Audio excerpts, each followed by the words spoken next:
Que Dieu vous bénisse. Voilà. Est-ce que tu peux commencer à acclamer le Seigneur?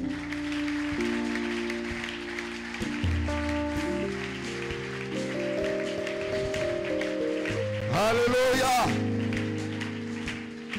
Vous savez, la vraie adoration, c'est pas seulement chanter, parler. Apprenez à utiliser votre corps, votre âme et votre être tout entier pour sa gloire. Alors tu vas l'acclamer comme tu l'as jamais acclamé. Tendrement, tendrement, tendre Père, tendre Père. Amen. Amen. Je vous aime. Je vous aime beaucoup.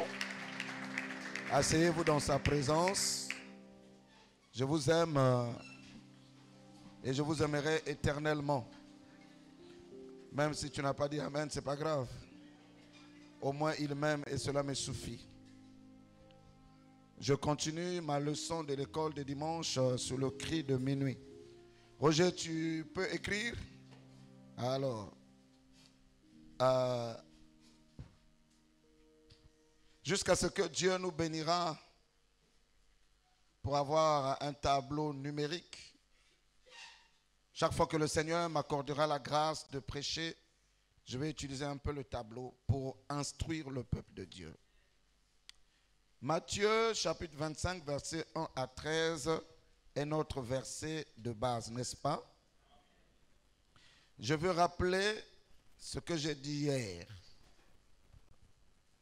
Qu'il y avait deux groupes de personnes qui sont partis à la rencontre de l'époux. Ces deux groupes-là étaient tous deux des vierges.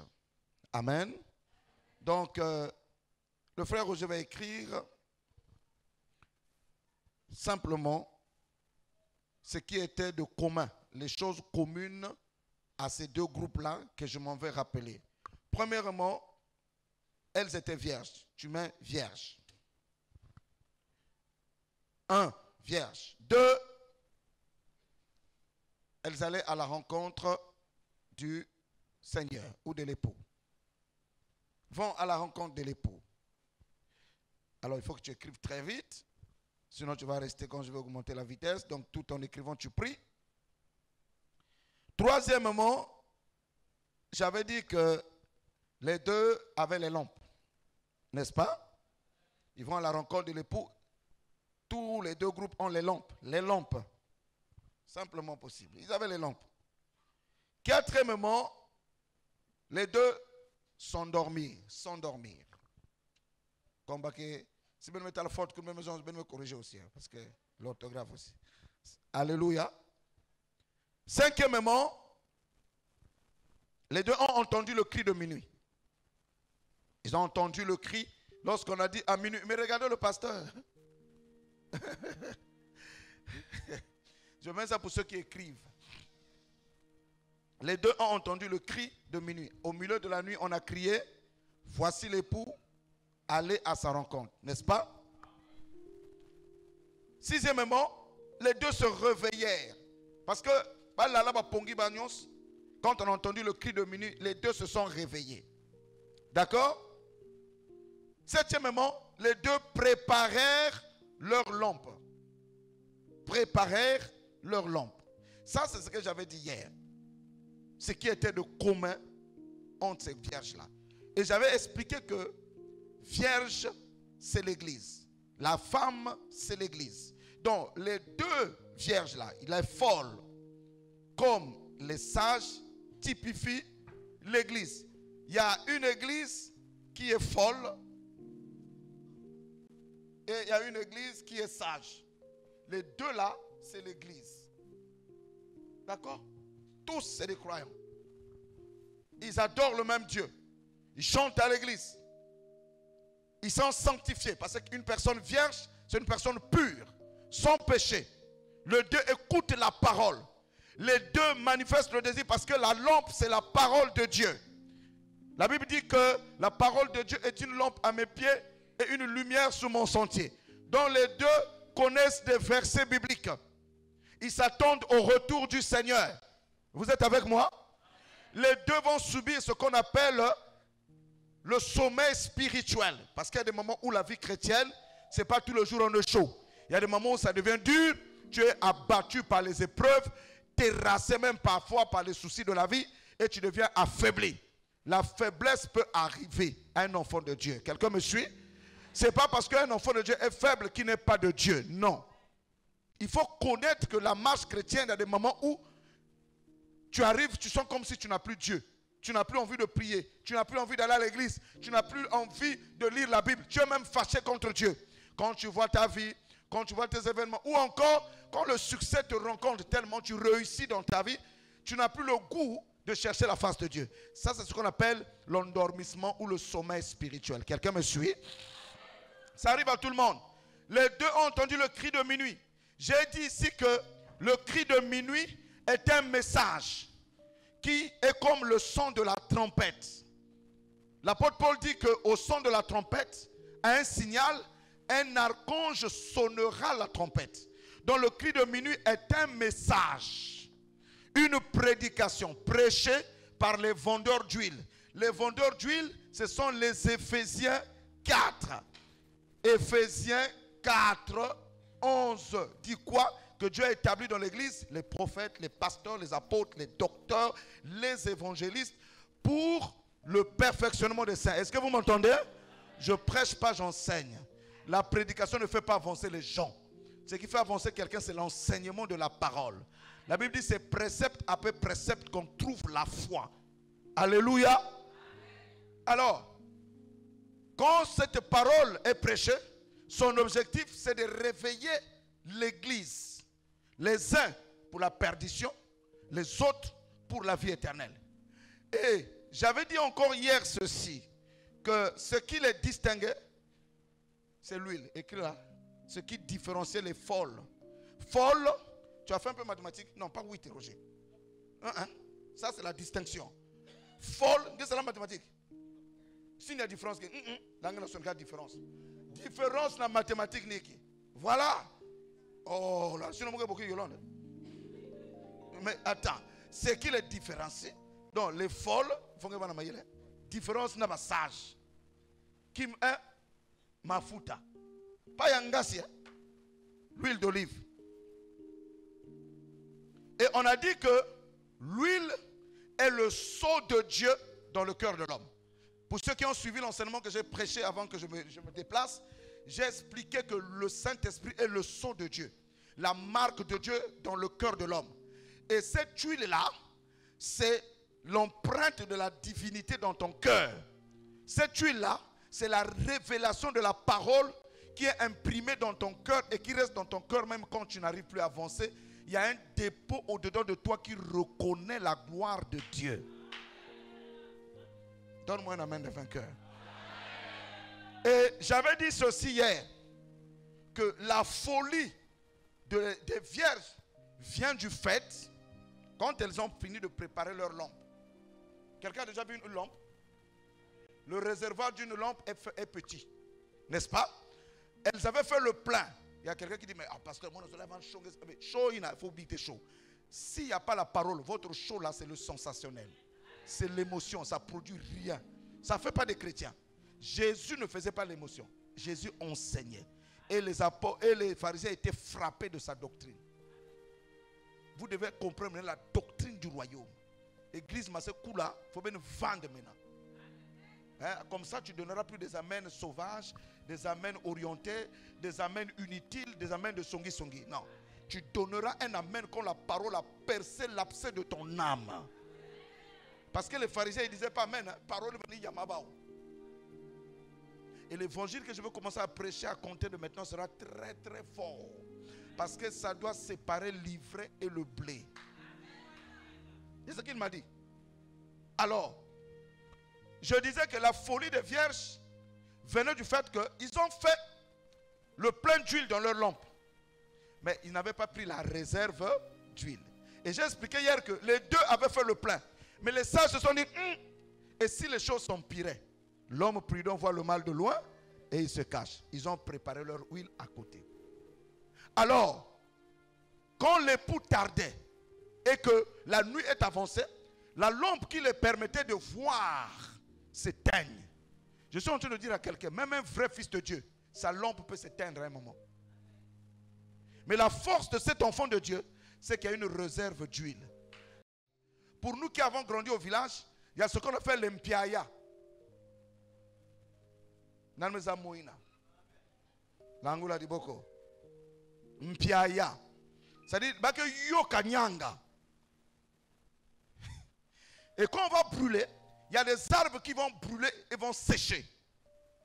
Quand vous allez regarder cet arbre, ceux de l'extérieur vont dire la vie de l'arbre est finie. Or, lorsqu'on a brûlé, la sève est répartie dans les racines. Tant que cet arbre-là a des racines enfouies sous le sous-sol, là où il y a des sources d'eau souterraines, là où il y a toutes sortes de sels minéraux, il est simplement une question de temps. Avant même que les pluies n'apparaissent, quand la simple brune ou la rosée matinale va tomber sur cet arbre-là, et même sur là où on a brûlé,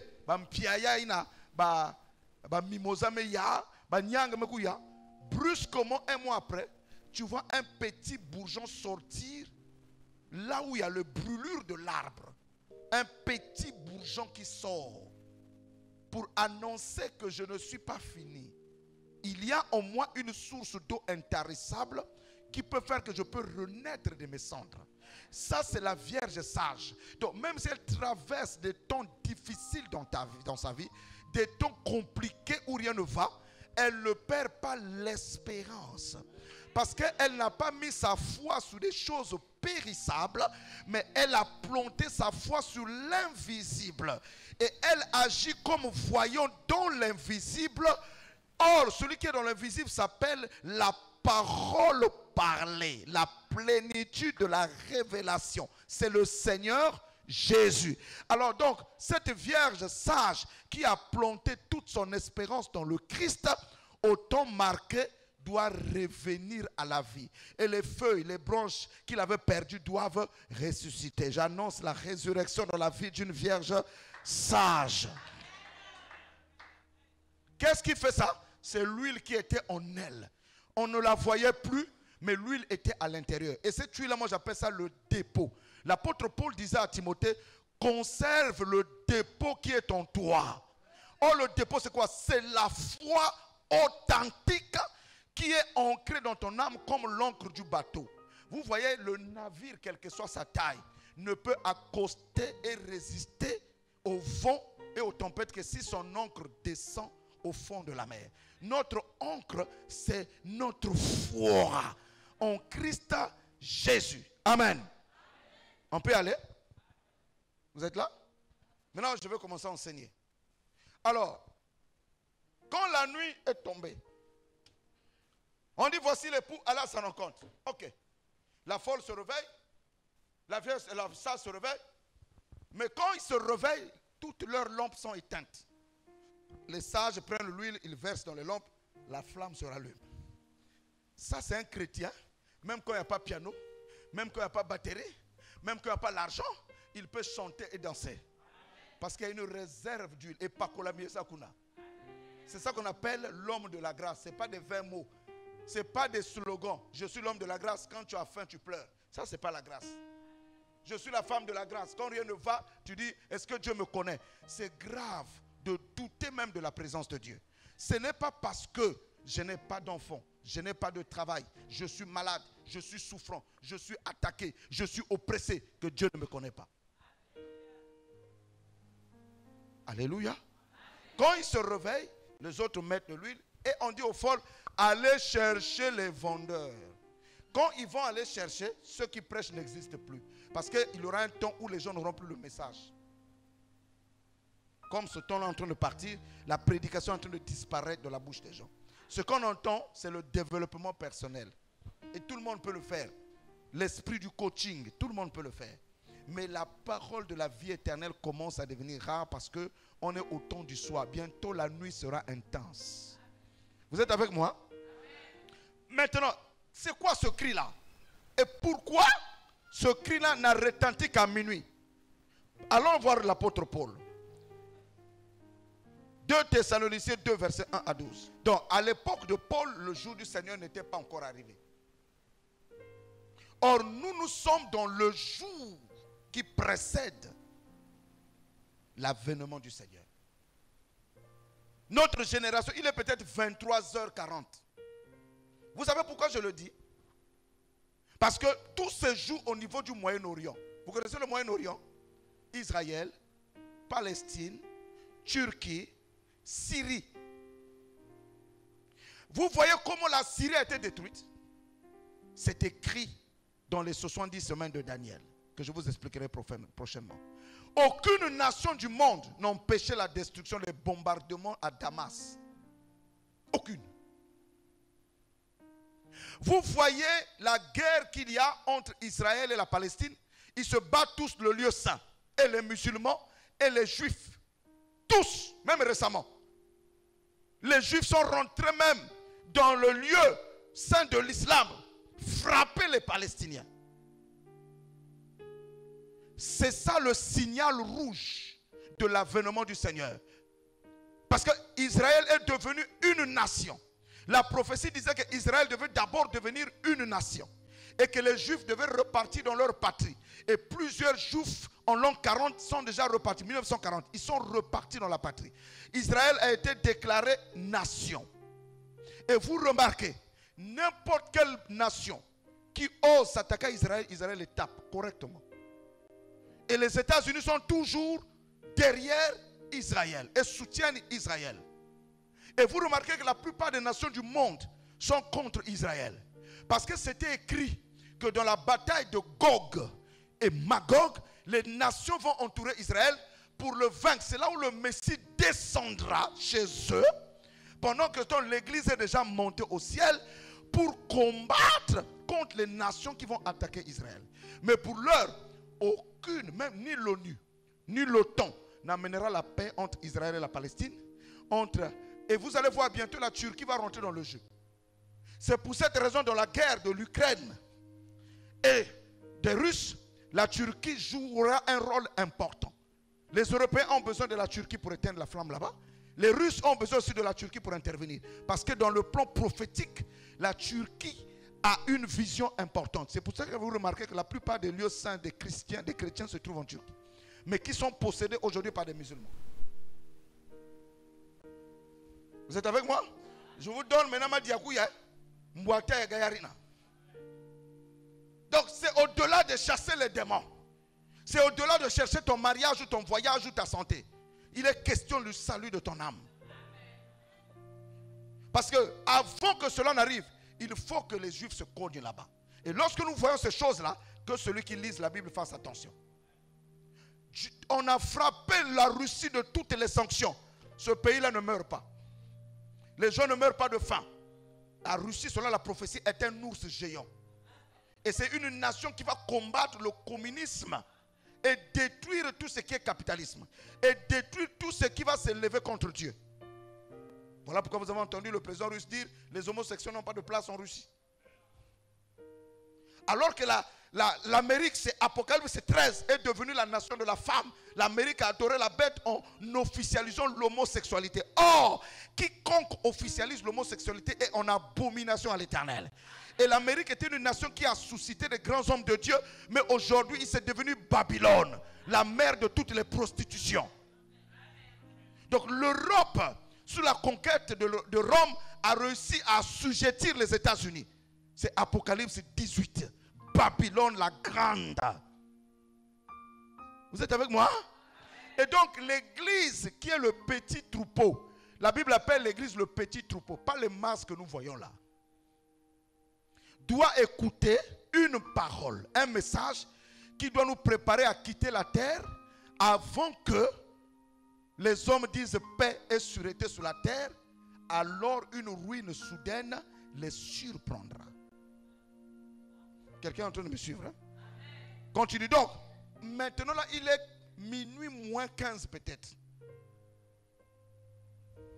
On me raconte une histoire. Vous remarquerez que l'abomination atteint des sommets dans nos nations. L'occultisme, la sorcellerie, la magie, l'envoûtement, l'impureté. Ces choses-là s'aggravent dans les nations. Et il n'y aura jamais de paix sur la terre. L'homme qui viendra mettre la paix s'appelle l'impie, l'antéchrist. Il viendra faire une solide alliance de 3 ans et demi, toute la terre sera en paix. Les gens diront, oh, il n'y a plus de guerre, tout va bien. À la 3e année et demie, il va rompre l'alliance et il va amener les gens à adorer la bête. Mais ça, si tu restes sur la terre, avec la foi que tu as, tu vas adorer le diable. Tu sais pourquoi? On va prendre ton bébé. Comme à la même époque des apôtres où il y avait la tribulation. Puisqu'il n'y a rien de nouveau sous le soleil. Ce qui est... Donc on prenait les chrétiens. On prend les enfants de chrétiens par Nimrod. Il les amène dans les catacombes, les grands stades. On lâche les ours. On lâche les lions. Et on laisse les bébés des enfants de Dieu dans l'arène. Et tu vois ton bébé être dévoré par les lions. On te dit renonce à Jésus. Néron, c'est ce qu'il a fait. L'empereur romain. Mais les chrétiens, ils disaient non, on préfère mourir parce qu'ils avaient reçu l'onction du lion. Or, nous sommes à un âge où on doit avoir les 4 onctions. Le lion, le veau, l'homme et l'aigle. Cela doit être en nous. Les 4 êtres vivants dans l'âme de quelqu'un.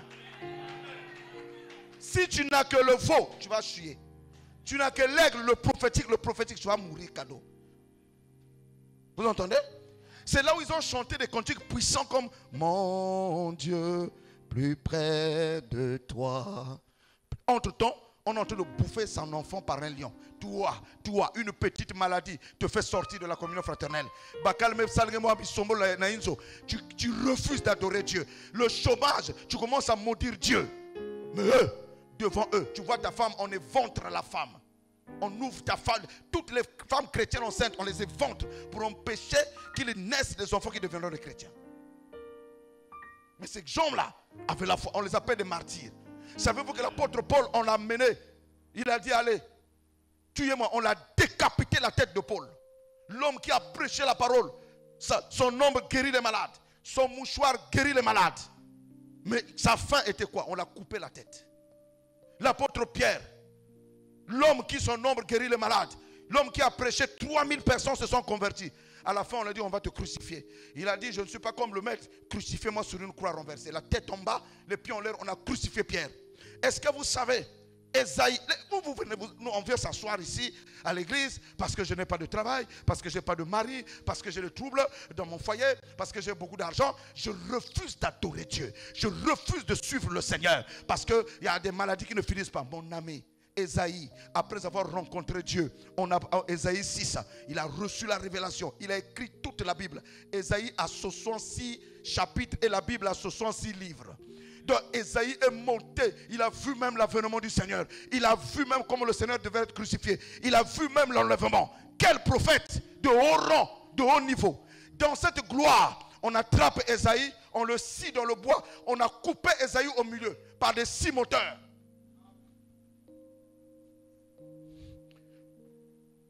Voilà pourquoi, quand Jésus est venu, il dit, Jérusalem, Jérusalem, qui tue les prophètes. Aujourd'hui, on en a plein de prophètes qui roulent carrosse, mais ils ne connaissent pas ce que c'est qu'un prophète. Prophète, tu roules carrosse, tu dors, tu manges tranquille. Il ne faut pas t'amuser, tu n'es pas prophète.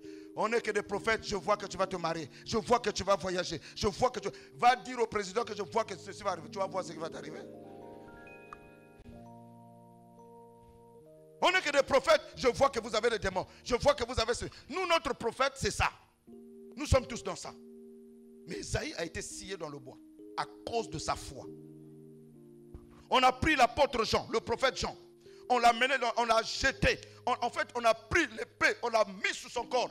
L'épée ne rentre pas. Pourquoi? Parce que Jésus avait dit, tu ne mourras pas tant que tu ne vas pas recevoir la vision de l'Apocalypse. Et lui, il avait toujours la tête sur la poitrine de Jésus. C'était l'apôtre de l'amour. Et c'est le seul qu'on n'a pas pu tuer. Parce qu'on ne tue pas l'amour.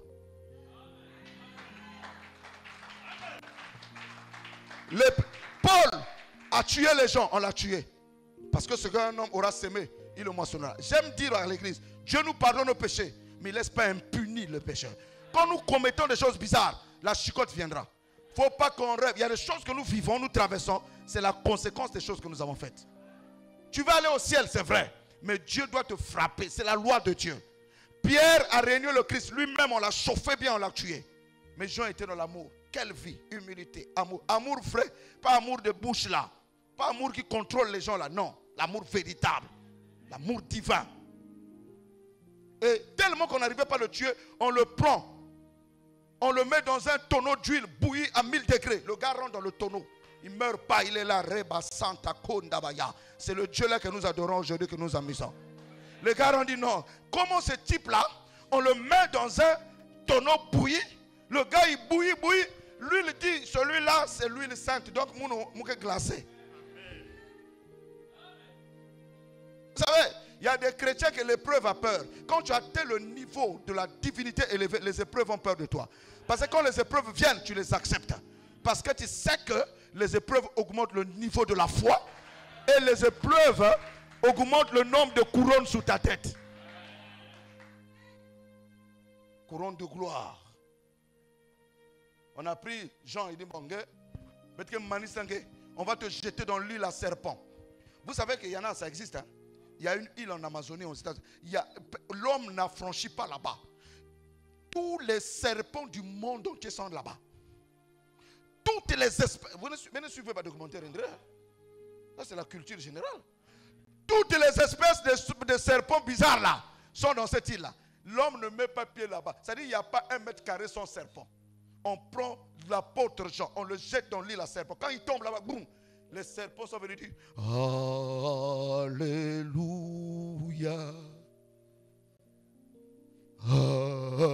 Alléluia.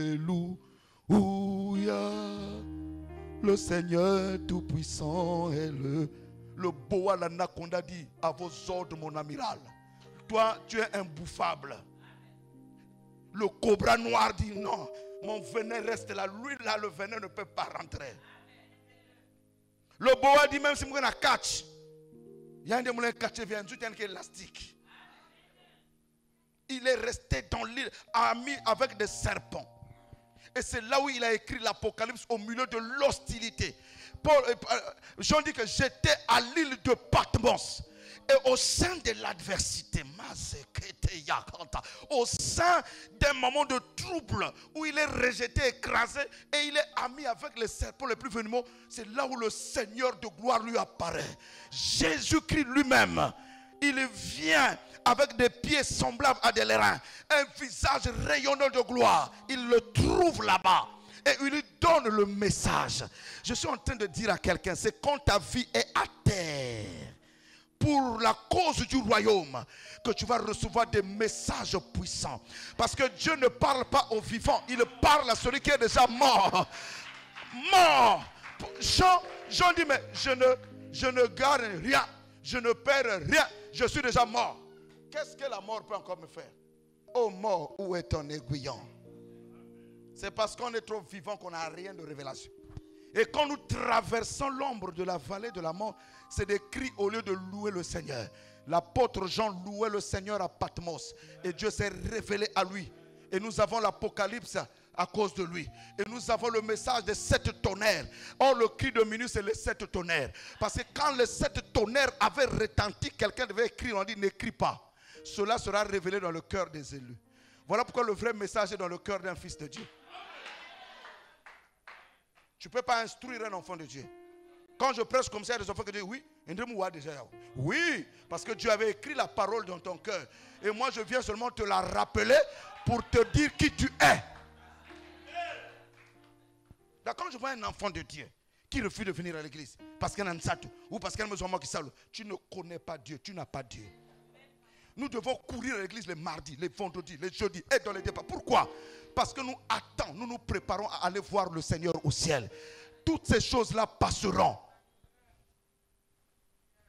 Le ciel et la terre passeront. Seul celui qui fait la volonté de Dieu va demeurer. Et ici, il y a des folles comme des sages. Continue mon frère. Verset 3. 2 jours ne suffiront pas. Une semaine, j'attends Dieu. Une semaine, peut-être en avril ou en mai, de lundi jusqu'à dimanche, mambiei.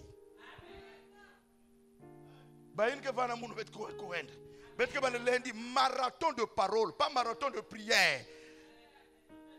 Marathon de la parole. Il me fatigue, il me va une chose.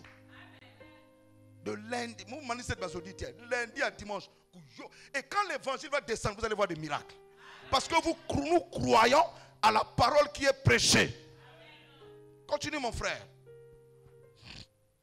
Verset 3. Que personne.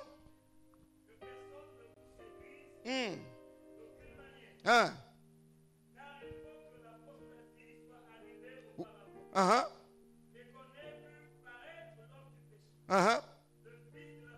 Cet homme-là s'appelle le diable, l'antichrist, l'homme du péché, le fils de la perdition, c'est l'antichrist. Donc, le Seigneur Jésus ne descendra pas en Israël tant que l'impie n'a pas apparu. Satan va descendre sur la terre dans une chair humaine. On appelle ça l'incarnation de la magie, de l'occultisme. De la même manière que Dieu est venu dans une chair humaine, le diable va venir dans une chair humaine à travers le faux prophète et la bête. Entre-temps, les élus Bayenda, l'épouse est partie. Celle qui va rester, c'est la folle. Pour passer à la tribulation. C'est là où il y aura la marque de la bête. Ce n'est pas 606, 66, non. La marque de la bête, c'est au-delà. Ce n'est pas un chiffre qu'on va mettre sur ton front. Elle est spirituelle, c'est l'incrédulité. Quiconque nie la parole. Voilà pourquoi quand tu es assis, quand tu es incrédule, tu as déjà la marque de la bête sur toi. Ah oui, regarde lui. Il dit, il va croire parole ou il va croire. Si quel fait, ça veut dire qu'il y a une marque. L'adversaire, continue mon frère. Le temps me permet. L'adversaire qui s'élève au-dessus de tout ce qu'on l'on appelle Dieu ou de ce qu'on adore jusqu'à s'asseoir dans le temple de Dieu. Il va aller s'asseoir dans le temple de Dieu. Dans la place sainte là-bas. Entre la mosquée, le mur de lamentation et le temple là-bas. Il va rentrer là-bas. Le lieu saint c'est là-bas. Il va aller s'asseoir dans le temple. Il va dire c'est moi Dieu. Et je vais faire la paix dans le monde. Et toutes les nations viendront se prosterner devant lui pour dire la paix. Voilà pourquoi Jésus a dit quand les hommes diront paix et sûreté sur la terre, alors une ruine soudaine les surprendra. Continue mon ami.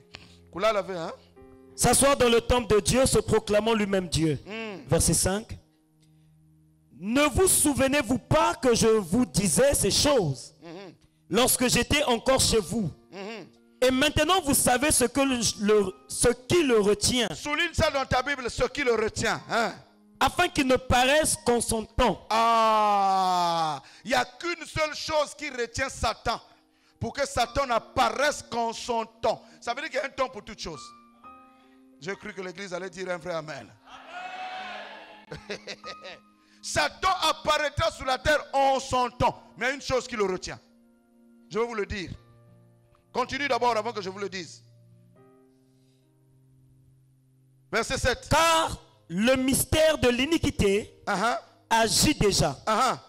Il faut seulement que celui qui le retient encore ait disparu. Verset 8. Et alors paraîtra l'impie que le Seigneur Jésus détruira par le souffle de sa bouche et qu'il anéantira par l'éclat de son avènement. Par quoi? L'éclat de son avènement. La seule chose, écoutez-moi, la seule chose qui va détruire Satan, c'est l'éclat de l'avènement du Seigneur. Pendant que Jésus ne descend pas sur la terre, Satan va continuer à régner sur la terre. Mais quand il descendra, la Bible dit qu'il va lier Satan pendant 1000 ans. Il va le mettre dehors de la terre.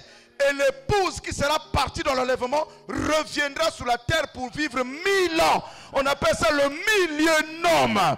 Donc mon ami, si tu combats parce que tu as besoin d'enfants, travail, voyage pour aller en enfer, moi je combats pour revenir régner 1000 ans sur la terre.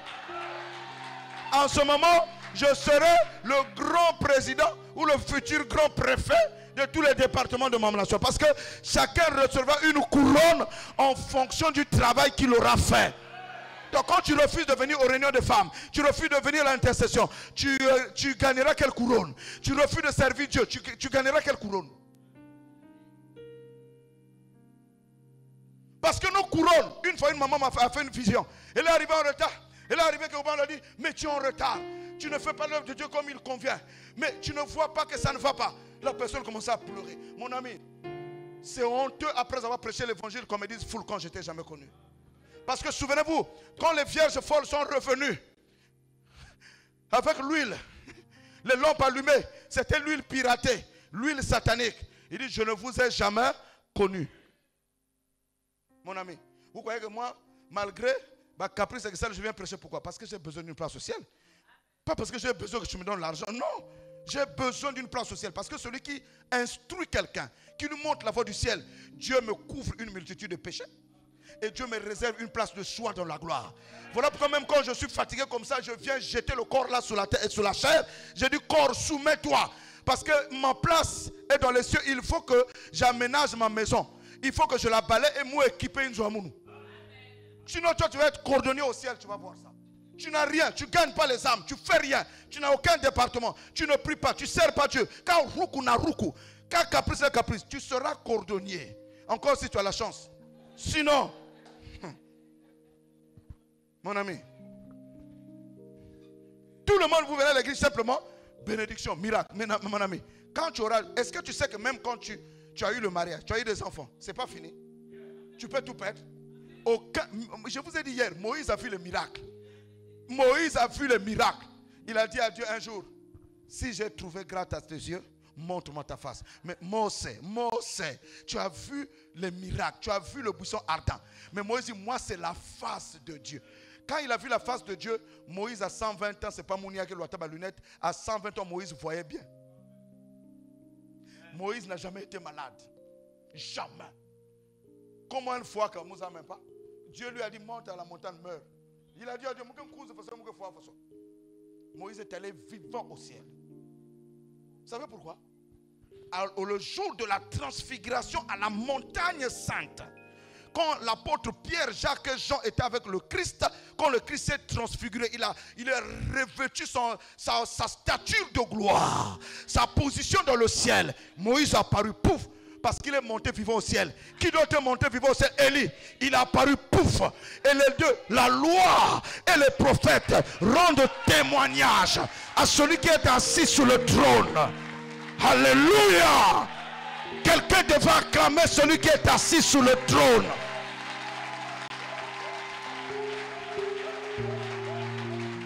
Et c'est pour lui que je prêche la parole. Parce qu'il m'a aimé le premier. Et je l'aimerai malgré mes faiblesses. Je l'adorerai. Je le célébrerai. Oh, alléluia. Mais le gars est allé vivant. Parce que mon ami, ce que je cherche actuellement, ce n'est pas un autre poste.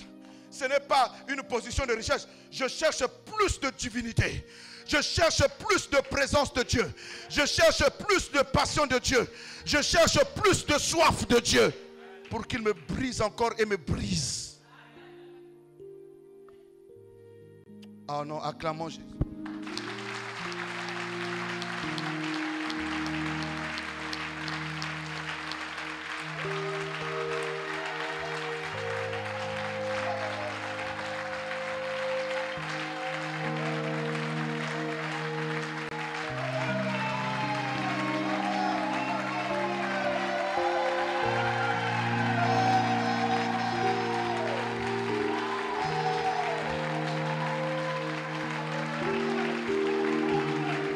Alléluia.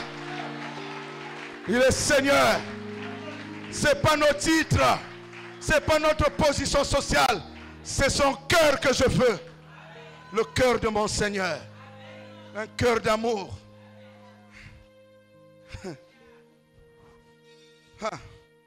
Era, fini ta lecture. Verset 9. Le chant, préparez-moi ma forteresse. Verset 9, mon fils. L'apparition de cet impie se fera par la puissance de Satan, oui, avec toutes sortes de miracles, de signes et de prodiges mensongers, avec toutes les séductions de l'iniquité, pour ceux qui périssent, parce qu'ils n'ont pas reçu l'amour de la vérité. Qu'est-ce qu'ils n'ont pas reçu? L'amour de la vérité. Mon ami, écoute-moi. La seule chose qui retient Satan, je vais vous le dire. Mais avant que je vous le dise, l'apparition de Satan est préparée par ses ambassadeurs. De la même manière que Jésus a des ambassadeurs, nous autres, les serviteurs et les servantes de Dieu, les fils de Dieu, les véritables, les étoiles filantes, qui sont l'image et la ressemblance du Christ, préparent le chemin du Seigneur. Il y a aussi des faux prophètes, des faux oins, des faux pasteurs, des faux docteurs, des faux frères, des faux sœurs qui travaillent pour préparer l'arrivée du diable dans l'église. Et la Bible dit ici que l'apparition de cet impie se fera avec la puissance de la séduction. La séduction ici, ce n'est pas seulement l'impudicité tombée avec les femmes. La séduction, c'est croire à une parole fausse, à l'erreur. Et la personne prêche la fausseté, mais manifeste des miracles. Elle ne vous prêche pas la croix. Elle ne vous prêche pas le royaume de Dieu. Elle ne vous prêche pas l'avènement du Seigneur. Mais vous voyez des paralytiques marcher. Vous voyez des femmes guéries. Vous voyez des gens obtenir du travail. Vous voyez des gens avoir des enfants. Et ce qui va attirer la Vierge folle, ce sont ces miracles-là. Là-bas, il y a des miracles. Là-bas, je vais, il y a de la prospérité. Ah non, je suis séduit par ça. Or, c'est Satan qui travaille derrière. Souvenez-vous de la femme qui avait un esprit de python. Elle disait la vérité à Paul, mais elle était fausse. Vous comprenez? Et aujourd'hui, beaucoup de gens n'ont plus l'amour de la vérité. Nous n'aimons plus la vérité. Or, la vérité, c'est quoi? C'est que nous devons chaque jour nous séparer du mal. Or, la vérité, c'est quoi? Nous devons aimer le Seigneur de tout notre cœur, de toute notre force et de tout notre être. Or, la vérité, c'est quoi? Tu n'auras point d'autre Dieu devant la face de Dieu. Tu aimeras l'Éternel, ton Dieu, de tout ton cœur, de toute ton âme et de toute ta force. Amen. Et ton prochain comme toi-même. C'est la loi et les commandements. Et c'est le plus grand des commandements. Là, aimer Dieu. Alors, si on aimait Dieu, on venait à l'église tous les jours. Savez-vous que les Juifs vont à l'église tous les jours?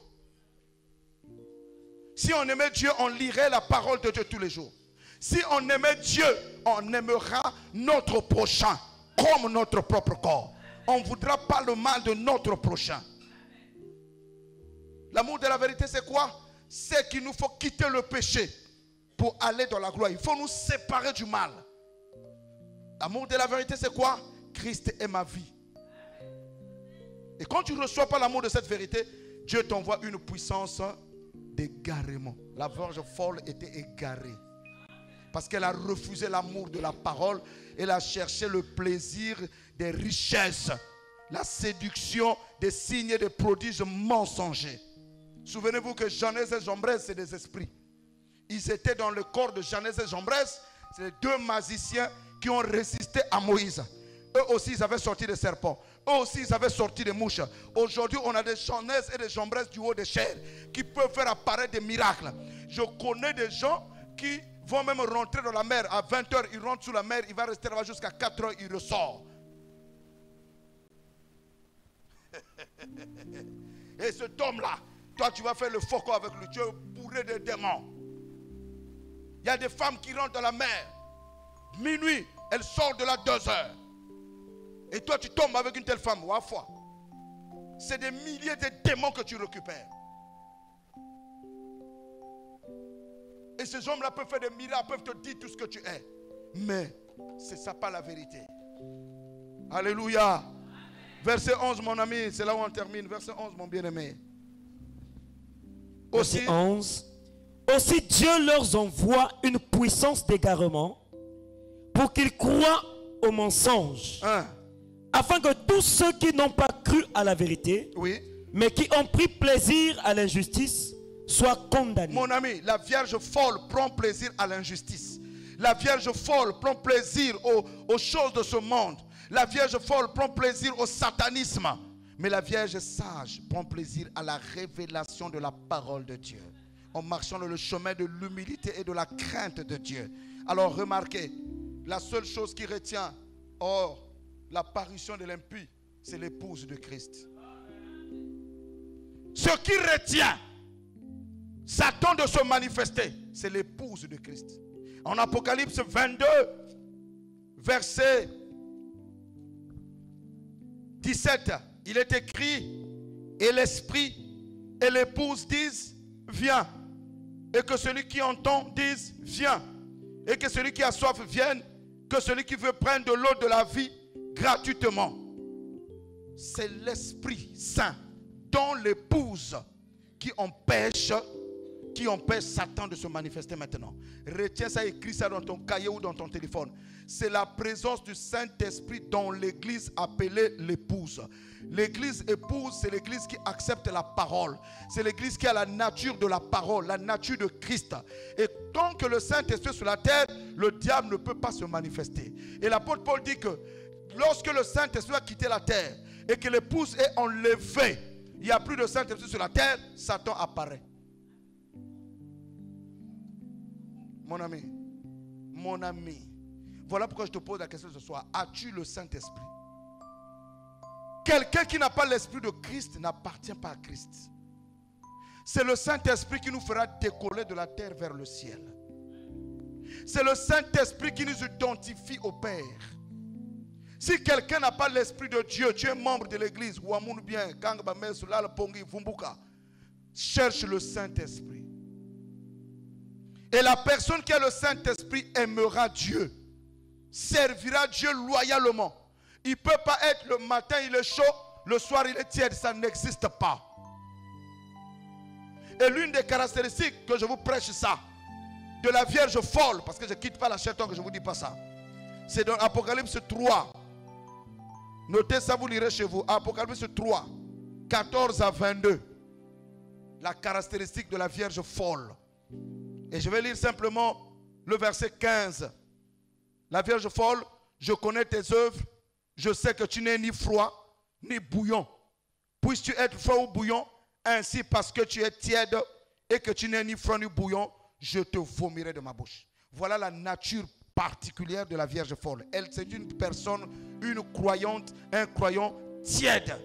C'est un frère, une sœur chauve-souris qui n'a pas de position, ni oiseau, ni animal. La tiédeur, c'est ça. Et souvent, l'eau tiède fait vomir. Ou tu bois l'eau glacée, ou tu bois l'eau chaude. Qui m'a tiède, m'a dit tiède, il y a lukaka. M'a dit, mais là, m'a dit, il y a une bina. Il y a lukisa monte. Et la nourriture mal réchauffée te fait vomir. Et nous savons dans nos églises la nature de la tiédeur. Donc, quiconque est tiède, il ne sert pas Dieu dans la fidélité, dans la droiture, tu es une vierge folle. Tu viens à l'église à don de si, tu es une vierge folle. Tu ne participes pas pour l'avancement de l'œuvre, tu ne gagnes pas les âmes, tu es une vierge folle. Quand les persécutions tombent sur toi et tu commences à régner le Christ, tu es une vierge folle. La vie de Dieu n'est pas en toi. Tu as utilisé Dieu un moment pour qu'il te fasse du bien, mais tu n'as pas besoin de devenir fils de Dieu. Vous savez, on est tous nés des technos, des enfants. Mais après, on doit monter au niveau, jusqu'à atteindre le niveau des fils de Dieu. Et la Bible dit que le monde entier n'attend pas la révélation des églises. Aux assemblées de Cécile et le monde entier attend la révélation des fils de Dieu. Pourquoi ils sont fils de Dieu? Ils ont la nature de Dieu. Ce n'est pas qu'ils sont sans péché, ce n'est pas qu'ils ne commettent pas des erreurs. Mais dans leur nature, ils sont divins. Et au fur et à mesure qu'ils avancent, ils se sanctifient. Vous ne pouvez pas empêcher un oiseau de voler. L'oiseau a été créé pour battre ses ailes. Et ces enfants de Dieu, là, quand ils sont dans l'église, vous ne pouvez pas leur empêcher de dire Amen. Vous ne pouvez pas leur empêcher de danser. Vous ne pouvez pas leur empêcher de louer et de chanter. Vous ne pouvez pas leur empêcher de continuer à prier même au sein de l'adversité. J'ai cru qu'il y avait des fils de Dieu ici, là, je ne sais pas. Alléluia. Ce sont des hommes et des femmes qui croient en Dieu malgré tout. Il me dit de lire ce passage. Il est terrible ce soir, le Saint-Esprit. Il est vraiment redoutable. Hébreux 6, c'est venu. Ah, Kédika. Hébreux 6, verset 10 à 12. Il est dit, les amis, car Dieu n'est pas injuste pour oublier votre travail et l'amour que vous avez montré pour son nom, ayant rendu et rendant encore des services aux saints. Ça, c'est la sage. Elle travaille pour le Seigneur. La Vierge sage, même si même s'il y a des batailles, elle sert le Seigneur. Elle dit, nous désirons que chacun de vous montre le même zèle pour conserver jusqu'à la fin une pleine assurance Combien ici ont perdu leur assurance? Tu n'as plus d'assurance. Tu n'as plus d'espérance. Or, quand quelqu'un perd l'espoir, tu meurs. En sorte que vous ne vous relâchez point. Je parle à une vierge. Réveille-toi, ne te relâche pas. Et que vous imitiez ceux qui par la foi et la persévérance héritent des promesses. Voici la position de la vierge sage. Mets-toi debout. Tu dois persévérer dans la foi. Parce que tu dois hériter des promesses. Promesses d'une place au ciel. Promesses de miracles qui t'accompagneront. Promesses de prodiges dans ta vie. C'est au prix de la persévérance. C'est au prix de la foi. C'est au prix d'un zèle pour le Seigneur. Le zèle, c'est une ardeur, une force. Toujours veillant, priant. Ne laisse pas la prière, ne laisse pas la parole, ne laisse pas la louange. Voici ce que le Saint-Esprit est en train de me dire. Quand tu finiras le message, dis à l'église, n'abandonne jamais la prière. Priez en tout temps, ne laissez jamais la prière. Que aucune chose ne dépasse la prière dans ta vie. N'abandonne jamais l'activité de la prière. La prière en langue, la prière en parole, les actions de grâce, la prière des supplications, la prière de remerciement, la prière de jeûne. Ne lâche pas la prière. Ne lâche pas l'adoration. Continue à adorer Dieu. Ne lâche pas la louange. Continue à le louer au sein de la tempête. Ne lâche pas la méditation de la parole. Ne lâche pas d'apporter les dîmes, les offrandes dans la maison de Dieu. Ne lâche pas la communion fraternelle. Persévérez toujours dans la communion fraternelle. Ne quitte pas ton département. Reste avec tes frères, tes soeurs, même quand c'est dur. Il a voulu te persuader que tu n'es rien. Tu es une perle. Tu es une créature si merveilleuse. Tu es à l'image et à la ressemblance du Seigneur. Que rien ne te rabaisse. Que rien ne te mette au sol. Tu es déjà élevé avec le Christ. Sors d'ici relevé. Tu es assis sur le trône. Tu n'es pas en bas. Tu n'es pas en bas, ma soeur. Arrête de croire à ce que Satan te dit chaque jour. Tu es en haut. Le combat était déjà gagné. Il reste sa manifestation. Ce soir, reçois la grâce de la manifestation du témoignage. Sinon, ça va se transformer en veille de prière. Parce que ça fait que monter. Va avec cette grâce dans ta maison. Que cette grâce te comble. Que tu continues avec l'onction dans ta maison. Que tu vois des miracles dans ta maison. Que le soleil de justice se lève dans ta maison.